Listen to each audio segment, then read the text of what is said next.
What's the story, Morning Glory? What's the word, Hummingbird? Thank you so much for clicking on my channel and for joining me for this review of Married at First Sight Australia, Season 9. This is going to be episode 11. It's going to be a very quick episode 11. I am seriously behind on Married at First Sight Australia, so I'm trying to get caught up. And so I'm going to do a series of very short reviews just for the sake of getting caught up. And then tomorrow, when the new episode comes, I can do something a little bit more in depth. So for episode 11, let's start off with Celine and Anthony. Okay, so Celine and Anthony, they have made a major turn in their relationship. Anthony has moved back into the apartment with Celine. Celine is a little bit more human now. It was even her idea for him to come back in, but I'm jumping the gun. Before he moved in, they had to do their intimacy exercise, and their intimacy exercise was, I think it was they had two exercises. One was staring into each other's eyes for a certain number of minutes, and they did that. And Celine is a blinker. My God, she probably blinked 100 times in that allotted time that they had to do their exercise, which I think was it 3 minutes? I think they had to stare into each other's eyes for 3 minutes, and she probably blinked 300 times. It was a lot of blinking. I was like, Celine, what is going on? And with Anthony, he didn't blink a lot. He didn't hardly blink at all. He probably blinked like once or twice the whole entire time. Celine said that she noticed the color of his eyes were brown, and she said that she noticed that inside his eyes, or inside the dark area, I guess, it was a little bit lighter. So she was looking deeply into his eyes. I bet she could see like a bit of his soul. She was staring so deeply into his eyes. So they did that, and that experiment went well. It didn't seem very awkward for them. It seemed natural for them. And then she sent him a text message telling him that he can move back in. So he came running. He didn't waste any time.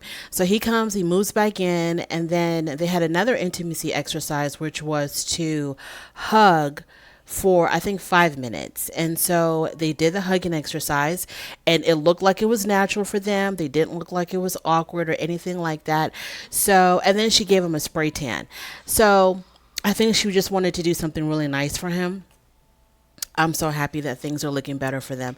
As we all know, with Married at First Sight, you never know how long the good times are going to last. And so we just need to enjoy them for the moment. So Selena and Anthony, I give them for episode 11, they get an A+ because they've made huge strides.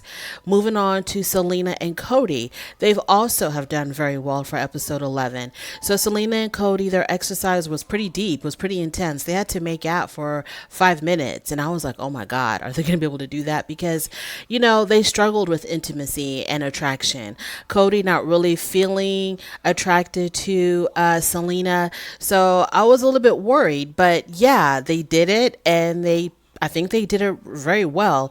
In the beginning, when they first started kissing, it was a little awkward. They couldn't get the giggles out of them, but eventually, they completed the task and it went well. And Dr. Alessandra gave them a box of toys, and then when the episode ended and they were going to bed, she was cuddling up all on him, and he had his arm open for her. So it seemed like, they're getting on the right track. So they also get an A because they've also have come from so far. Ella and Mitch, wah wah. So Ella and Mitch, I mean, the sizzle has sizzled out. They are struggling. They really struggled in this episode. The funny thing about this is that their exercise was to kiss for 5 minutes, and Ella was, all in. She really wanted to do it. Mitch, not so much. He didn't want to do it. He gave the excuse of when he does kiss her, he wants it to be very natural. He doesn't want it to be forced, and he wants it to be just between the two of them. I'm assuming he means he doesn't want to do anything in front of the camera.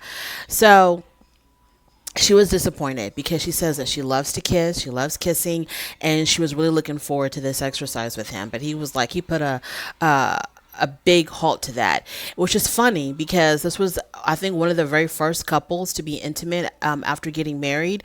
They were very attracted to each other. The chemistry between them was strong.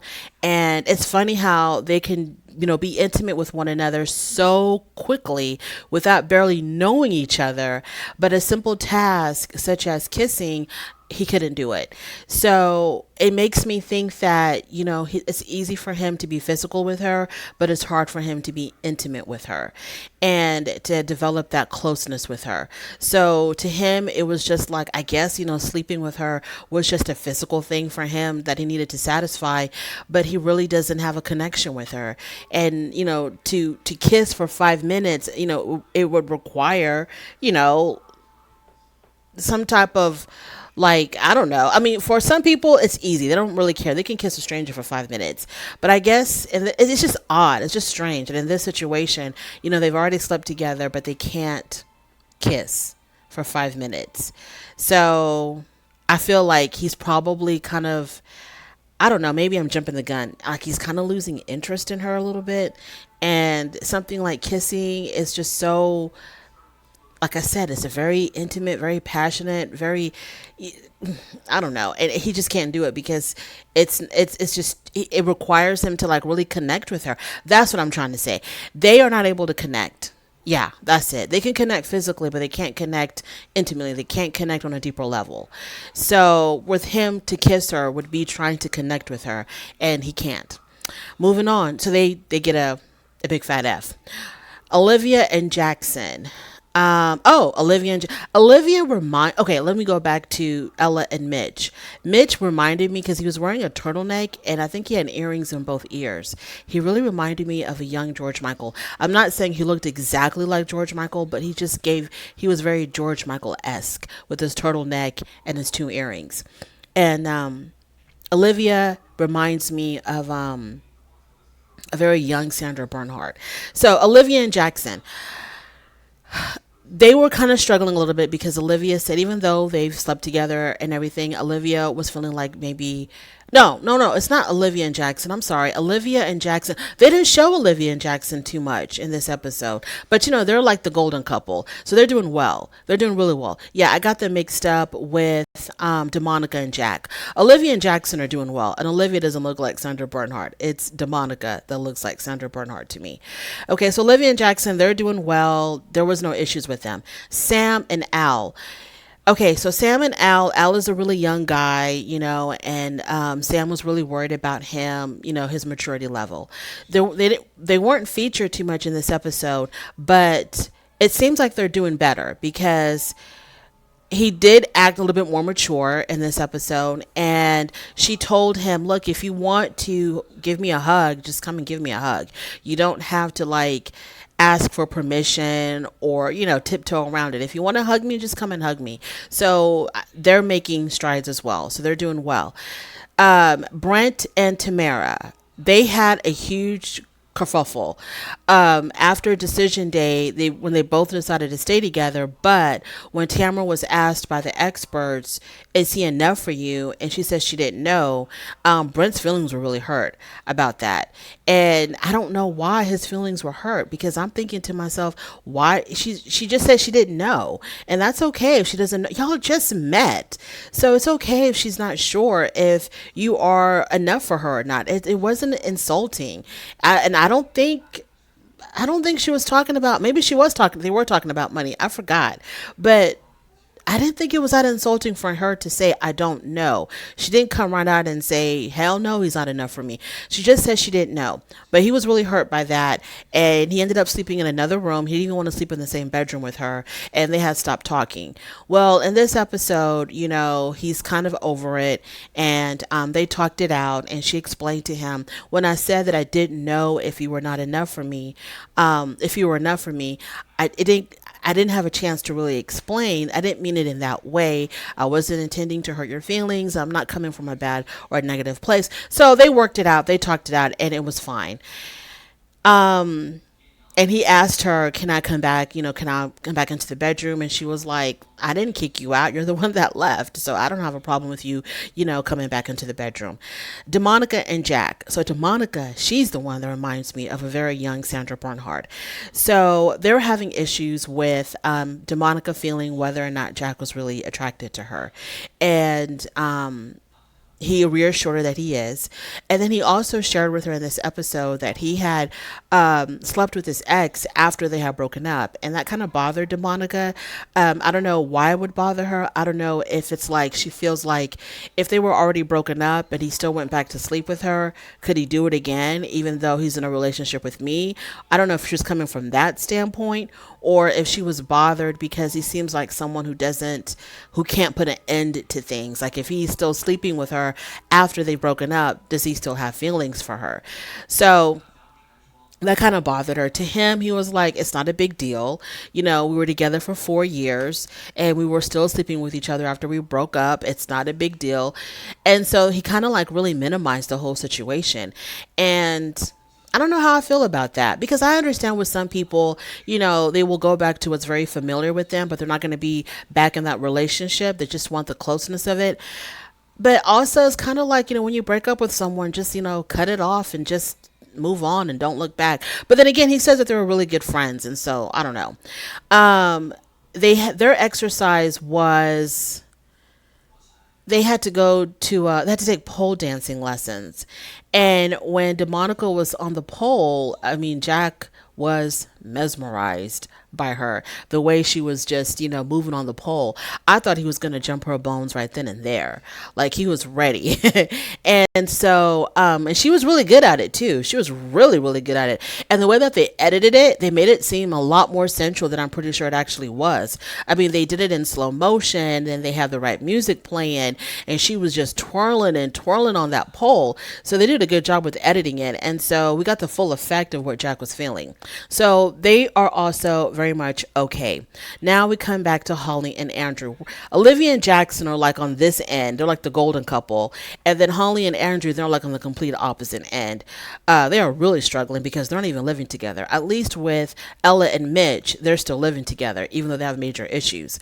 Holly and Andrew have major issues, poor communication, and they don't live together. So I don't know. I don't know why they're still in this. So Andrew came over to do their exercise, and their exercise was staring into each other's eyes. And he said that when he was doing the exercise, he was lost in her eyes. And I was like, okay, that sounds really good, really positive. This is nice. And then when they started communicating, to tell y'all the truth, I don't even know what they were talking about, but it didn't go well. It didn't go well at all.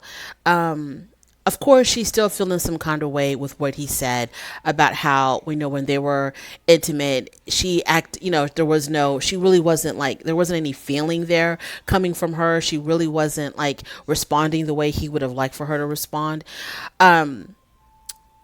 And he said that he had more of a connection with the one night stand than he did with her. And that really hurt her feelings. And so she's still kind of dealing with that. And I think he had apologized for all of that, but they're just struggling. Okay. They're just really, really struggling. And I don't even know what they were talking about because they were kind of like talking around the issue, whatever their issue was. But he ended up calling her a narcissist. And she really didn't like that. And she's like, you know what? I don't have to sit here and listen to you insult me. So you're going to have to leave. And so she throws him out of her apartment and, he willingly left. And that was the end of that. And so I don't see them ever coming back from that. I don't see how that relationship can be repaired. It just seems so broken and so damaged. And he is so arrogant and he's so pompous and he's just so like, he feels like he's right. And, she's willing to acknowledge her wrongdoings and to apologize for them and to try to move on. But he just seems like so stuck in his ways and like it's his way or it's the highway and he's not gonna, meet you in the middle. And he just seems like really, I don't know, bossy, arrogant. I don't know. I don't see how. The only time he shows any type of sensitivity is when he wants to sleep with her. And he uses that sensitivity and the fake tears, to get her into bed. Other than that, He's just not very kind to her. And she even told him, I don't think you like me. I don't think you even want to be my friend. And that really broke my heart because she seems like a really sweet girl. And I just don't understand like what's going on with these people. I don't get it. I don't get it. I need to analyze them a little bit more. But anyway, this has gone on for far too long. I didn't expect it to be this long. So I will be back with the review for episode 12. If you made it this far in this review, I really do appreciate it. On your way out, don't forget to rate the video. If you like this content, please subscribe. If you don't like this content, don't worry about it. But thanks for stopping by anyway. And I will definitely talk to you later. Bye.